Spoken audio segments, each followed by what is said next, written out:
Previously, Veronica believed becoming a surrogate for a billionaire was just a sacrifice, a desperate choice to save her mother's life. But beneath the mansion's polished marble floors and cold walls, something unexpected is beginning to stir. A single moment, a single look, is about to change everything. Welcome to episode 2 of The Virgin Surrogate for a Billionaire, where fate steps in and nothing will ever be the same again. For a heartbeat, they stood there, the fire crackling quietly between them, the air filled with all the words neither had ever dared to say. Then Adrian spoke, so softly it was almost a confession. "You make me want to believe again." Her breath caught. Then believe. Their eyes met, a moment suspended in time, and though he didn't touch her, the air between them felt electric, alive with everything they couldn't say out loud.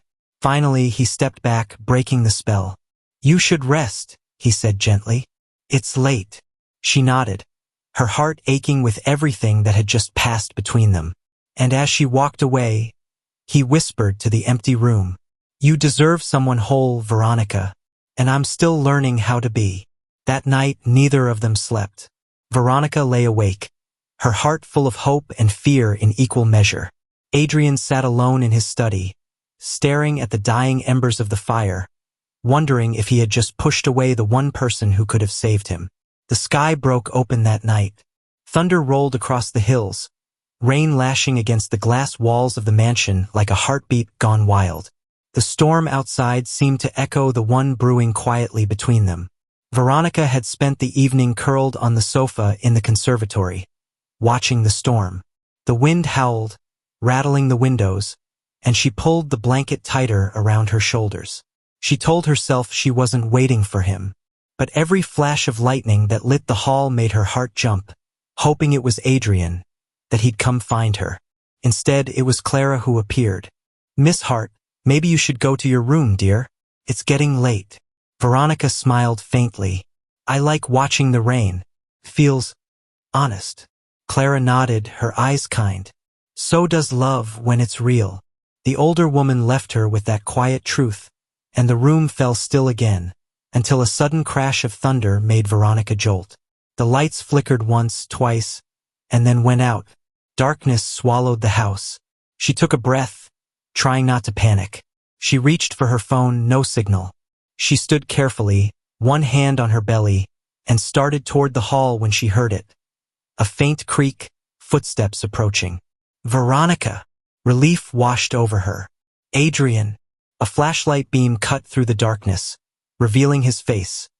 Pale in the dim light, tense but relieved. "Are you all right?" She nodded, her voice trembling. "Just startled." "The lights. The generator's down. I'll have it fixed soon," he said, stepping closer. "You shouldn't be wandering around in the dark." "I wasn't wandering," she whispered. "I was waiting." He froze. In the faint glow of the flashlight, her eyes met his, and something in him broke. "You shouldn't wait for me," he said hoarsely. "I keep trying to stay away, and every time I fail, it gets harder to remember why I ever wanted to." "Then stop trying," she said, her voice steady despite the storm around them. "Maybe what you're fighting isn't wrong." He looked at her as though she'd said something impossible. "You don't understand what it's like to lose everything because you cared too much." "No," she said softly, "but I understand what it's like to never be cared for at all, until now."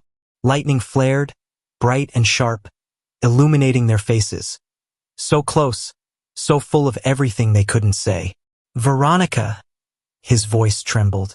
"You make me feel things I promised myself I'd never feel again." "Maybe that's the point," she said gently. "Maybe you were never meant to stop feeling." The storm raged louder outside, but the quiet between them deepened, electric, fragile, and beautiful. Adrian took a slow breath. "If I let you in, I don't know who I'll be anymore. Maybe someone better," she whispered. For a long moment he didn't move, just stood there, torn between fear and longing. Then he turned slightly, running a trembling hand through his hair. "You should get some rest," he said finally, though his voice was softer than it had ever been. "I'll check on the generator." But as he turned to go, Veronica reached out, her fingers brushing his wrist. "Adrian," she said quietly, "you don't always have to be strong alone." He looked down at her hand. Small, steady, warm, and something inside him shifted. He didn't pull away. The power returned an hour later, but the storm inside him did not fade. All night, Adrian lay awake in his room, listening to the wind, remembering the feel of her hand, and realizing, with a mixture of awe and fear, that he could no longer imagine this house, this life, without her in it. Morning came quietly, washed in pale light. The storm had passed, leaving the world outside silver and still, the gardens glistening with rain. The mansion felt different, softer somehow, as if the walls themselves had exhaled. Veronica woke early, drawn by the faint scent of coffee and something warm drifting from the kitchen. She pulled on her robe and followed the smell, her footsteps soft against the marble floors. To her surprise, she found Adrian there. Sleeves rolled up, a half-finished breakfast spread before him. He looked almost out of place, standing by the stove with a coffee mug in one hand and a frying pan in the other. "You're awake," he said, glancing over. "So are you," she replied, smiling faintly. "Didn't know billionaires cooked their own breakfasts." He gave a small, almost self-conscious smile. "Usually they don't. But the power outage threw off the staff schedule, and I didn't want you to start the day hungry." Her heart caught on those words, simple, quiet, but full of meaning. "That's kind of you," she said softly. "It's the least I can do." He slid a plate toward her, scrambled eggs, toast, fresh fruit. The presentation was slightly uneven, but she couldn't remember the last time something had felt so sincere. They ate together at the kitchen island, sunlight pouring through the tall windows. For a while, there was only the sound of forks against china and the gentle hum of the refrigerator. Then Veronica spoke, her voice low but steady. "You didn't sleep, did you?" Adrian hesitated. "No." "Because of the storm?" He looked at her for a moment, then said quietly, "Because of you." Her breath caught. "What do you mean?" He set his coffee down carefully, as though every movement mattered. "Last night, when you said I didn't have to be strong alone." He paused, his gaze soft but pained. "No one's ever said that to me before." Veronica's chest ached. "Maybe because you've never let anyone close enough to try." He gave a small, rueful smile. "That's probably true." A long silence followed, not awkward, but full of understanding. Then, quietly, she said, "You don't have to keep everyone out, Adrian. Not me." He met her eyes, and for a moment, something unspoken passed between them. An almost tenderness, a quiet surrender. "You have a way of saying things that make me forget how to guard myself," he admitted. "Maybe that's not such a bad thing." He exhaled, the faintest trace of a smile on his lips. "For you, maybe not. For me, it's terrifying." Their gazes lingered, the air thick with warmth and uncertainty. Then Adrian reached for her plate, collecting it with his own. "You should take it easy today. I'll have someone drive you into town if you'd like to visit your mother." Her eyes softened. "You remembered." "I remember everything you tell me," he said simply. For the first time since she'd arrived, Veronica saw him not as the billionaire behind the steel mask, but as a man trying, awkwardly, earnestly, to care. And in that fragile morning light, something in her heart whispered what she was still too afraid to say out loud. She was falling in love with him. The afternoon sun was soft and golden when the car pulled up outside the small house on Maple Avenue. It wasn't grand like the steel mansion, just a modest home wrapped in ivy, with rose bushes blooming by the steps. Veronica hadn't been here in weeks. She took a deep breath before stepping out, her heart both light and heavy. There was something grounding about this place. Its simple warmth, its scent of lavender and worn books, something that reminded her who she had been before everything changed. Her mother and heart opened the door with her familiar smile, tired around the edges, but genuine as always. "Oh, sweetheart, look at you."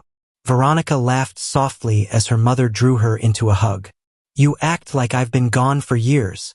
That's how it feels," and said, brushing a strand of hair from her daughter's face.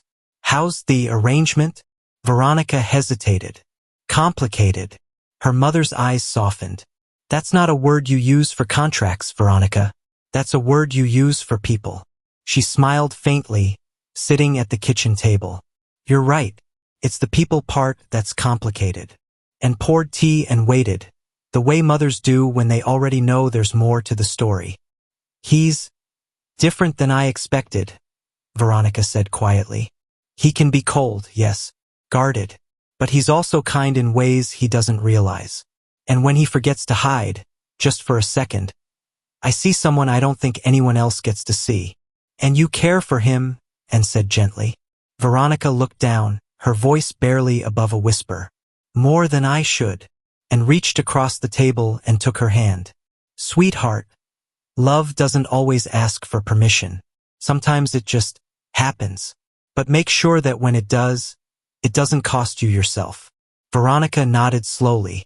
"I think he's the one who's lost himself, and I just want to help him find his way back," and smiled softly. "Then maybe you already have." Back at the mansion, Adrian stood alone in his office, the world outside his window hazy beneath the fading light. He had spent the day trying to bury himself in work, but every page he read blurred into the memory of her laughter.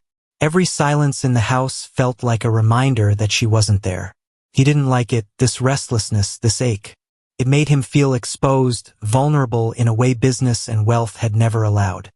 He walked to the piano room, the place where he'd first seen her fingers stumble across the keys, where she had made this empty house feel like a home again. He touched the lid lightly. It was cold, lifeless without her music. "What have you done to me, Veronica Hart?" he murmured under his breath, because he couldn't stop thinking about the way she'd smiled at him that morning, soft and trusting, as if she didn't see a broken man, but someone worth believing in, and that terrified him more than anything else. For years, Adrian Steele had built his life around control of his empire, his emotions, his heart. But with her, control slipped through his fingers like sand. And for the first time, he wondered if losing control might not be the worst thing. That night, when Veronica returned to the mansion, she found the lights low and the air strangely still. She was halfway up the stairs when she saw him, standing at the landing, hands in his pockets, waiting. "You're back," he said quietly. "I didn't expect you to be up," she replied. He gave a faint smile. "Couldn't sleep." There was a pause, not awkward, just full. "How was your mother?" "She's well. She told me to stop overthinking things." "She sounds like a wise woman." "She is," Veronica said. "She also told me something else." Adrian tilted his head slightly. "What's that?" She smiled faintly. "That sometimes love doesn't ask for permission." He went still. "And what do you think about that?" Her voice was barely a whisper. "I think she's right." For a long moment he said nothing, but his eyes spoke everything. "Good night, Veronica," he said finally, his voice rough. "Good night, Adrian." She turned toward her room, but before she disappeared down the hall, he called softly, "Veronica." She looked back. "I'm glad you came back." And for the first time, she saw it clearly. The storm inside him had quieted. Not gone, not yet, but calm enough for something new to take root. The morning began quietly, with the kind of calm that makes you believe everything is right in the world.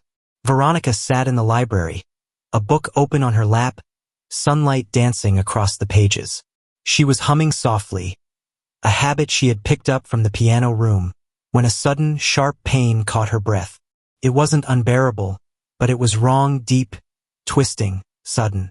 She pressed a hand to her side, trying to breathe through it. The next moment, the room tilted. "Veronica!" Clara's voice came from the doorway, sharp with concern. But before she could answer, the world went dim. When Veronica opened her eyes again, everything was white, soft sheets, bright lights, the quiet hum of machines. The faint scent of antiseptic told her she was in the hospital. Her first thought wasn't of herself. It was of the baby. Then she heard a voice, low, rough, breaking, and her eyes fluttered open. Adrian sat beside her bed, his head bowed, his hand covering hers. He looked nothing like the composed man she'd always known. His hair was disheveled, his shirt rumpled, his eyes red-rimmed from sleeplessness. "Adrian?" she whispered. His head snapped up instantly, relief flooding his features. "Veronica!" He exhaled shakily, gripping her hand tighter. "You scared me." "What happened?" she asked softly. "You collapsed. The doctor said it was exhaustion, stress, low blood pressure." "The baby?" "The baby's fine," he said quickly. "Both of you are fine. You just need rest." Her eyes softened. "You've been here the whole time?" He gave a faint, almost broken laugh. "Where else would I be?" She studied him quietly. He looked different, unguarded, shaken, human. "You care more than you want to admit," she said softly. He didn't answer right away. His thumb brushed over her hand, tracing small, distracted circles. "When I saw you fall," his voice caught, "I thought I was losing everything I didn't even realize I needed." Her eyes filled with tears, not of pain, but of the truth finally surfacing between them. "Adrian," he swallowed hard, his voice barely steady. "I've spent so long trying to keep people out, felt safer. But then you came along and turned every quiet corner of my life into something alive again. And I don't know how to go back." She squeezed his hand gently. "Maybe you don't have to." He looked at her, eyes full of the kind of tenderness that words couldn't carry. "You could have died," he whispered. "And all I could think about was how I never told you." He stopped himself, the words hanging there, trembling between them. "Told me what?" she asked softly. He exhaled brokenly. "That I can't imagine my world without you in it." Tears slipped down her cheeks, quiet and unstoppable. "Then don't," she whispered. "Don't imagine it without me." For a moment, they just sat there. His hand wrapped around hers, her eyes locked on his, the sterile room fading into something softer, sacred, alive. Later, when the doctor came in, Adrian was still there, refusing to leave. Veronica had fallen asleep again, her hand still resting in his. The doctor smiled kindly. "She's strong. She'll be all right." Adrian nodded, his voice low. "She's stronger than anyone I've ever known." As the doctor left, Adrian leaned back in the chair, watching her sleep. The monitors hummed softly beside them, the steady rhythm of her heartbeat grounding him. He had spent his life chasing deals, building empires, collecting things that looked like success. But none of it mattered now. All that mattered was her. The next few days passed in a soft blur of sunlight and whispered care. Veronica's strength returned slowly. The doctors were pleased. The color had come back to her cheeks, and the faint tremor in her hands had gone. Adrian never left her side.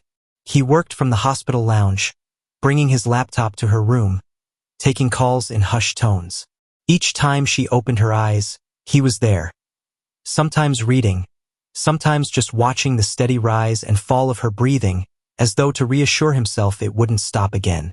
When she was finally discharged, the staff helped her back to the mansion. The ride home was quiet. The city rolled by in gold and gray tones, the winter sun glinting on wet pavement.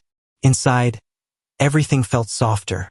Fresh flowers had been placed in her room, the curtains drawn to let in the light. A small card sat on her bedside table in Adrian's handwriting. "Welcome home. Rest. The world can wait." She smiled through tears. That evening, she found him in the garden conservatory again.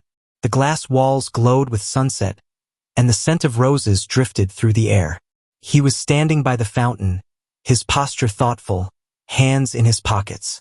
"You should be in bed," he said when he saw her. "I've been in bed for days," she said lightly. "I needed air." He watched her a moment, then sighed. "You always find a way to worry me." "You don't have to," she said gently. "I do," he replied, "because I almost lost you." The silence that followed was full, heavy, but not painful anymore, just honest. "You said something in the hospital," she murmured. "You said you couldn't imagine your world without me." He nodded slowly. "I meant every word. And now I'm trying to learn how to live in a world where you're part of it. Not because of a contract, but because I want you here. Her breath caught. Adrian. He stepped closer, his voice low but certain. I don't have the right words for this. I've never been good at saying what I feel. But every time I look at you, something inside me shifts. You make the emptiness quiet. Tears filled her eyes. You make me feel safe, she whispered. Like I finally belong somewhere. He reached for her hand, careful, reverent, and their fingers intertwined. For the first time, there was no distance between them, no walls. Then maybe, he said softly, we can stop running from whatever this is and see where it leads. She smiled through the tears. Maybe that's all either of us needed, to stop running. They stood there for a long time, hand in hand, the fading light painting them in gold. Outside, the storm-washed world seemed new again. That night, the mansion was peaceful. The sound of the fountain drifted through the halls, steady as a heartbeat. Veronica slept easily, her hand resting where Adrian's had been moments before. In his own room, Adrian stared at the ceiling, feeling something unfamiliar settle inside him. Not fear, not doubt, but quiet certainty. He was finally ready to believe that love didn't have to destroy. Sometimes it rebuilt. Spring came early that year. The gardens of the Steele estate bloomed with soft pink magnolias and early roses, their fragrance drifting through the open windows. Veronica loved the mornings most, when the house was quiet except for birdsong and the distant trickle of the fountain. She was stronger now. The doctors said her recovery was remarkable. But it wasn't medicine alone that had healed her. It was peace. Peace and Adrian's quiet presence, steady as the sunrise. He had changed, too. The icy precision that once defined him had softened into something calmer. He still carried his empire on his shoulders, but he didn't disappear behind it anymore. He smiled more. He asked about her day. And when she laughed, he listened. That morning, she found him in the nursery. It was still half-finished. The walls painted a pale ivory, sunlight falling through gauzy curtains. Adrian was standing by a small white crib, holding a stuffed bear awkwardly, as though it might shatter if he squeezed too tightly. You're early, she teased from the doorway. He looked up and smiled. One of those rare, quiet smiles that made her heart ache. I wanted to make sure everything's ready. The baby's due in just a few weeks. It's already perfect, she said softly. I don't think I've ever used that word for anything real before, he murmured. She stepped closer, her hand brushing the smooth edge of the crib. You will. He looked at her for a long moment, something unspoken in his gaze. Then gently he said, I never thought I'd look forward to something I couldn't control. Veronica smiled. That's the thing about life. The best parts are the ones you can't plan. He nodded, almost to himself, then placed the bear carefully inside the crib. You know, he said quietly, when this started, I told myself it was just business, a way to fix something broken. But somewhere along the way, you became the part one didn't know I was missing. Her eyes shimmered. And you became the part one didn't know I could trust. He stepped closer, his hand hesitating before brushing a strand of hair from her face. I don't want to lose that. Not after everything. Then don't, she whispered. Just stay. He smiled, small, genuine, and a little fragile. I plan to. The weeks that followed were a gentle rhythm of small joys. Veronica spent her afternoons in the garden, reading to the baby she carried, her voice soft and full of wonder. Adrian joined her sometimes, bringing tea or just sitting nearby, the quiet between them full of peace. One evening, they walked the path by the fountain. The sunset bathed the world in gold, and the air was cool and sweet. Do you ever think about what comes next? She asked. All the time, he said. For the first time, it doesn't scare me. That's because you're not alone anymore. He looked at her, his expression open, unguarded. No, I'm not. They stopped by the old stone bench, and she sat carefully, resting her hand on her stomach. Adrian watched her for a moment, then knelt beside her, not out of formality, but out of quiet awe. You've changed everything, Veronica Hart, he said softly. So have you, Adrian Steele. The fountain whispered beside them, the evening light catching on the water's surface like stars. And in that moment, surrounded by the sound of new life and second chances, neither of them felt broken anymore. They had found something worth keeping, something that looked a lot like love. The world felt hushed that evening, as if even the wind had paused to listen. Rain had begun to fall again, light and rhythmic, tapping softly against the mansion's tall windows. Veronica sat by the fire in the drawing room, a blanket around her shoulders, reading aloud from a book of lullabies. Adrian watched from the doorway, his expression tender, almost reverent. There was something about her in that light, the glow of the fire, the soft hum of her voice, that made the moment feel sacred. "You're smiling," she said, glancing up at him. "I didn't realize," he murmured. "You don't do it often." "I didn't know I had a reason to," he said quietly. Her smile deepened. "You do now." He crossed the room, lowering himself into the chair beside her. The warmth of the fire flickered between them. For a while, they just sat in silence, two hearts that had finally found rest in the same place. Then, a sudden shift. Veronica's expression changed, surprise, then pain. "Adrian," he was beside her in an instant. "What is it?" She gripped his hand, her voice strained but steady. "It's time." The next few hours passed in a blur of motion, voices, hands, gentle encouragement. The doctor had been called. The staff moved quickly but calmly, every sound echoing through the halls. Adrian stayed by her side, his hand never leaving hers. She had never seen him like that, raw, afraid, utterly human. And he had never seen her so strong. "You can do this," he whispered, brushing damp hair from her forehead. "You're the bravest person I know." Her eyes met his, full of pain and something deeper. "You'll be a good father, Adrian." His voice broke. "Not without you." "You already are," she whispered. Time blurred, and then, all at once, everything stopped. A cry filled the room. Small, bright, full of life. Veronica's tears spilled over as the doctor smiled. "It's a girl." Adrian stood frozen, the sound of that tiny voice unraveling everything he thought he knew about love. When they placed the baby in Veronica's arms, she looked down through tears, her voice trembling. "She's perfect." Adrian reached out, his hand shaking as he touched the baby's tiny fingers.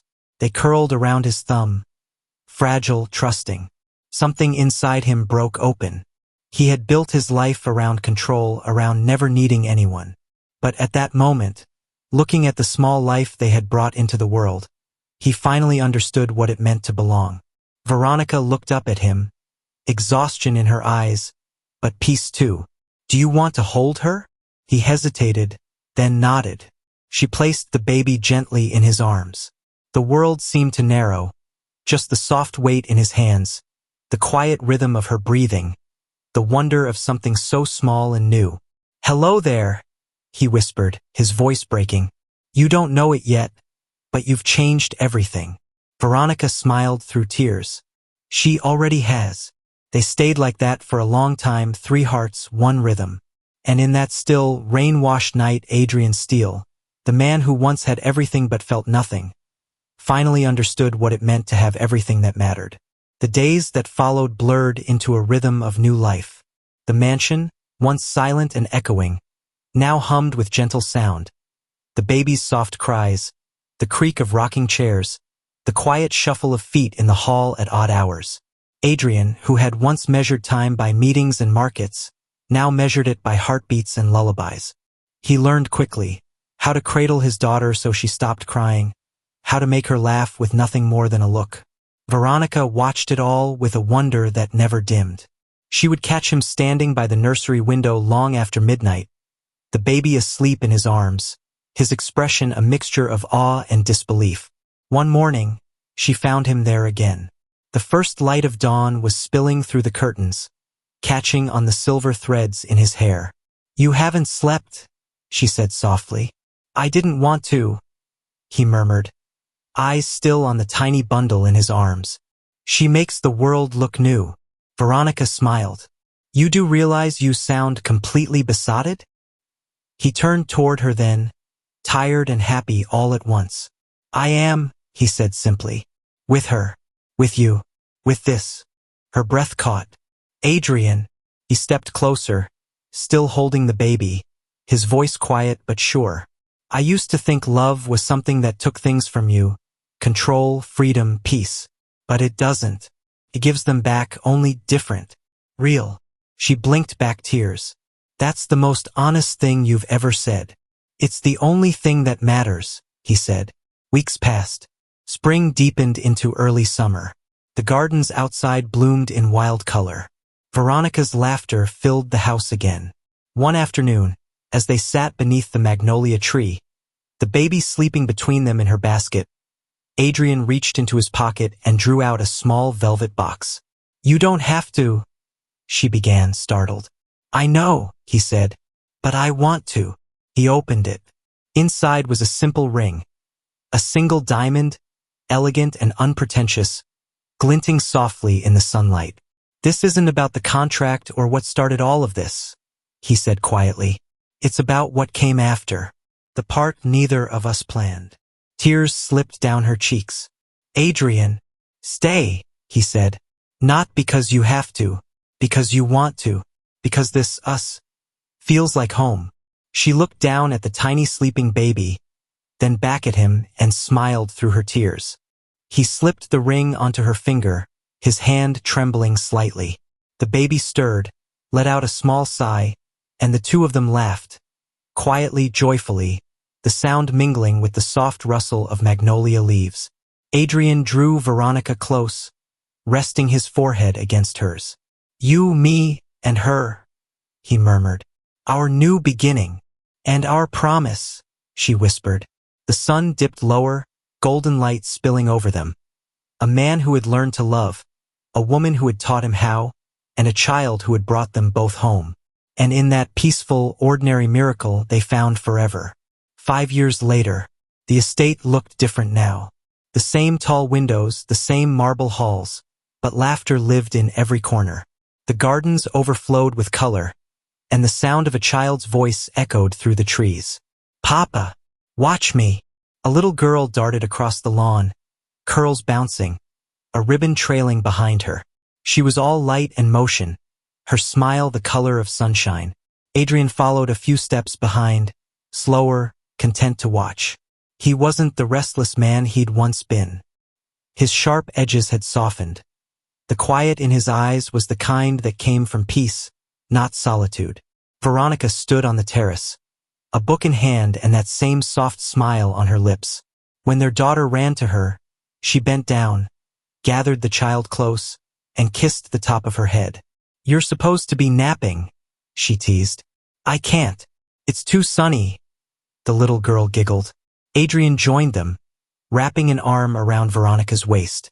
The child wriggled free and went chasing butterflies again. She has your stubbornness, he murmured. She has your eyes, Veronica replied. He smiled. Then she'll see the world differently than I ever did. They stood there for a while, watching their daughter dance across the grass. Do you ever think about how it all started? Veronica asked quietly.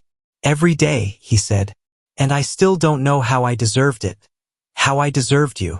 You stopped trying to deserve love, she said. You just started living it. He leaned down and kissed her forehead. And I'll spend the rest of my life doing that. The little girl ran back then, holding a daisy clutched in her small hand.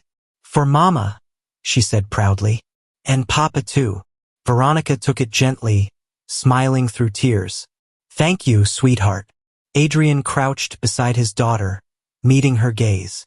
Do you know what this flower means? She shook her head. It means forever, he said. The girl's eyes widened. Forever. Forever, he said again, glancing up at Veronica. The sun dipped lower, painting the world in gold. The three of them stood together, framed by light and laughter and 1,000 quiet memories. And as the breeze stirred the magnolias around them, Veronica knew that the story she once thought would end in loneliness had turned into something far greater. A home built not on perfection, but on love. A promise that had never been broken. A life that was finally whole. Thank you for walking beside Veronica and Adrian through their story.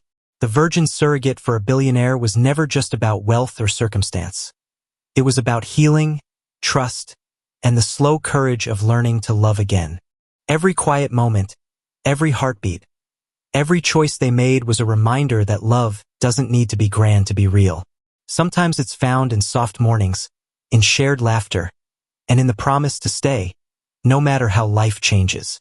If this story made you smile, breathe a little easier, or believe a little more in second chances, then it has done its work. The end. Thank you for watching. If you enjoyed the story, please don't forget to give us a thumbs up, subscribe, and share to others. Also leave a comment to share your thought about the story.